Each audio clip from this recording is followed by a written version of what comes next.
Welcome to the deep dive. Today, we're focusing, really zeroing in on building trust through better systems, specifically designing high-performance requisition to purchase order, or PR to PO, processes. Exactly. We're looking for that blueprint, the strategic steps that make procurement a credible partner, not a roadblock. And for you procurement folks listening, here's the core idea we found. When people bypass your process, it's usually not defiance. No, it's almost always a signal that the system itself is flawed in some fundamental way. Compliance, really, it's a design problem. It's not about more training. Right, like when you see people splitting purchases, to stay under thresholds, or suddenly everything is urgent. Or misusing P cards. Those aren't people trying to be difficult.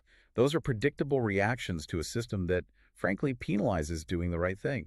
Okay, so let's dig into fixing that friction through design. The sources really hammer this point. The quality of the PR dictates everything downstream. It starts before submission. Absolutely. You need robust pre-submission guidance. Make it easier to comply than not. Two key things here. Okay, what are they? First, real-time budget validation. The requester has to see immediately if the funds are there. No submitting something that's dead on arrival fiscally. Stops wasting everyone's time. Makes sense. And second, Mandatory catalog integration. With negotiated pricing baked in. If they don't have to hunt for prices or approved vendors, the path of least resistance is the compliant path. Accuracy goes way up. So front load the checks. Get it right before it even hits an approver. Which brings us to approvals, the routing part, not just one big queue, right? Definitely not. That's a classic bottleneck. We need dynamic, policy-based routing, but intelligently. And here's my worry. Doesn't that risk creating a super complex web of rules? Needing IT specialists just to manage the routing logic, swapping one bottleneck for another? That's a fair point, and a real risk if not designed well. The key is differentiating based on risk and value, not just the dollar amount. Okay. How does that work? Well, low-value stuff from pre-approved suppliers, that should just auto-approve. Zero human touch. High-risk categories, though, like IT hardware, maybe professional services, those trigger reviews, regardless of the cost. So you focus the human effort where it actually adds strategic value, not just on ticking boxes. Precisely. You avoid that administrative tangle while still managing risk effectively. Got it. So approval is fast and smart, but that speed is lost if someone then has to manually key the approved rec into a PO. Oh, absolutely. Automated PO generation is non-negotiable. It preserves data integrity, kills transcription errors. But changes happen, right? Always. Suppliers, substitute items, dates shift. So the system needs solid version control and mandatory justification for changes. Critically, it needs what the sources call delta highlighting. Delta highlighting, like track changes. Kind of, yeah. Reviewers visually see only what changed the specific fields, like a red line. They don't have to reread the whole thing. Huge time saver, much less error prone. Okay, let's talk metrics.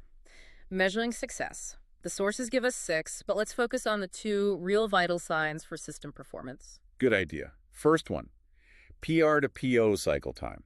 That's from submission to the PO issue date. And the target. Aggressive, 2 to 5 business days. That's considered good.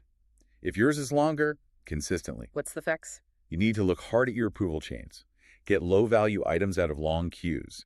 Be more aggressive with auto-approval thresholds. Makes sense. And the second key KPI. PO accuracy. The percentage of POs that need 0 corrections after they're issued. And the target here must be high. Extremely high. 98% or better. It's a tough standard for getting it right the first time. Wow, 98%. If you're missing that, where do you look first? The sources point straight back upstream, usually poor item masters or catalog hygiene. Procurement has to own that data quality, coach requesters, make sure catalogs reflect current contracts.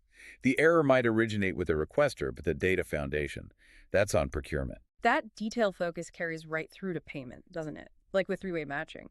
A system that stops payment over a tiny variance seems inefficient. It's financially irrational, yeah. Wastes AP's time. High-performance systems use configurable tolerances, maybe 1 to 5% variance on price or quantity. So small, immaterial differences don't hold things up. Exactly. Holding up a big payment for a few cents in shipping, that's just bad business. Tolerances let the routine stuff flow, focusing human effort only where the discrepancy actually matters. Which brings us back to the start, really. Designing a system where doing the right thing, being compliant, is actually the easiest option for everyone. Procurement becomes an enabler. Right. And the final thought for you listening is that this isn't a one-time setup. System excellence needs constant tuning. So the provocative question is, do you have a real plan? A process for regular exception analysis, for gathering user feedback, to make sure your system keeps evolving. Because that ongoing effort, that feedback loop, that's how procurement's value becomes truly visible and sustainable. It's about enabling the business fast and compliant.